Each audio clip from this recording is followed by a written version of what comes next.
విజయనగరం జిల్లా చీపురుపల్లి రాజాం రోడ్లో ఆటోలు నిలిపివేసి డ్రైవర్లు ఆందోళనకు దిగారు. ప్రయాణికులను వాహనదారులను భిక్షమడిగి నిరసన తెలియజేశారు.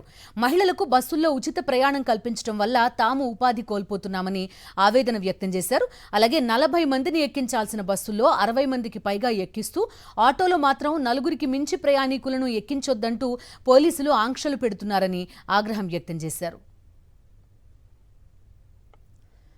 మరింత సమాచారం మా ప్రతినిధి యుగంధర్ అందిస్తారు. ఏపీలో మహిళలకు ఉచిత బస్సు స్త్రీ శక్తి పథకం ఆటో డ్రైవర్ల కొంపముంచుతోంది. అసలే పేద బడుగు బలహీన వర్గాలకు చెందినటువంటి వాళ్ళు ఎక్కువగా ఆటో డ్రైవర్ వృత్తిని ఎంచుకున్నారు. వాళ్ళు కూడాను ప్రైవేట్ ఫైనాన్సులు తీసుకొని మరీ కూడాను అధిక వడ్డీలకి అప్పులు తీసుకొని ఆటోలు నడుపుతున్నటువంటి పరిస్థితి. ఈ నేపథ్యంలో ఫ్రీ బస్సు నేపథ్యంలో మహిళలంతా కూడాను బస్సు ఎక్కిపోవడంతో ఆటోలకు బేరాలు లేక ఫైనాన్సులు కట్టుకోలేక పిల్లలతో పస్తులు ఉండాల్సినటువంటి పరిస్థితి అయితే మనకు కనిపిస్తుంది. ఈ నేపథ్యంలో వీళ్ళంతా కూడాను భిక్షాటన కార్యక్రమం చేశారు. ఇప్పుడు మనం అక్కడ రాజాం చీపురుపల్లి రోడ్లో డిఆర్ వాల్స్ దగ్గర ఉన్నటువంటి వీళ్ళు ఆటో డ్రైవర్లు అందరూ కూడా భిక్షాటన చేస్తున్నారు. అసలు ఎందుకు వీళ్ళకి వచ్చిన కష్టం ఏంటో అనేది తెలుసుకుందాం. అసలు ఏం జరిగింది, మీకు ఎట్లాంటి నష్టం వచ్చింది ఈ ఫ్రీ బస్సు వలన? మాకు ఈ ఫ్రీ బస్సు వలన ఇన్నాళ్ళు మామూలుగా సర్వీస్ అయ్యేదండి. ఈవేళ ప్రతి ఒక్క స్టేజ్కి కూడా 15-20 మంది వెయిట్ చేస్తున్నారు తప్పించి, కానీ ఆటో అనేది ఎవరు ఎక్కట్లేదు సార్ ప్రెసెంట్ అనేది. మాకు ఏదని ఆటో వల్ల మాకు ఉపాధి.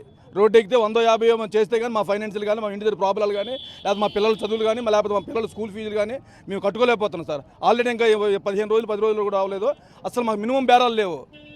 అది సార్. అంటే గతంలో ఎట్లా ఉండేది పరిస్థితి, ఈ రోజున మీ పరిస్థితి ఎట్లా ఉంది? ఫైనాన్షియల్గా మీకు ఉన్నటువంటి ఇబ్బంది ఎలా కనిపిస్తుంది మీ కుటుంబం మీద?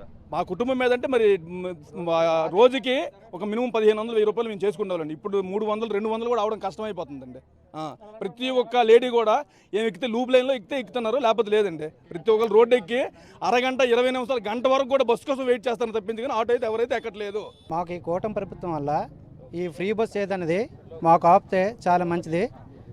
అది కూడా ఈ మేము రాజం చీపురుపల్లి నుంచి తిరిగి ఆటోలు ఒక 100 ఆటోలు 150 ఆటోలు ఉన్నాయి. అందరం కూడా మేము ఫైనాన్స్ తీసుకొని కొన్నాము.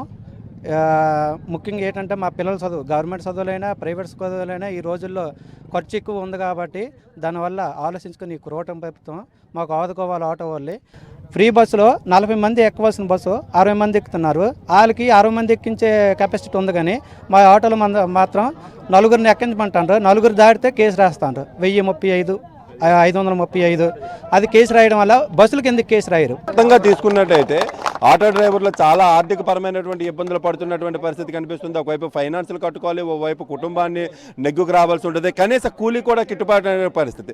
దీనికి తోడు వీళ్ళకి 4గురికి మించిన కానీ మనుషులను ఎక్కించుకున్నట్టయితే వాళ్ళ మీద కేసులు రాసినటువంటి పరిస్థితి, పెనాల్టీలు వేసినటువంటి పరిస్థితి.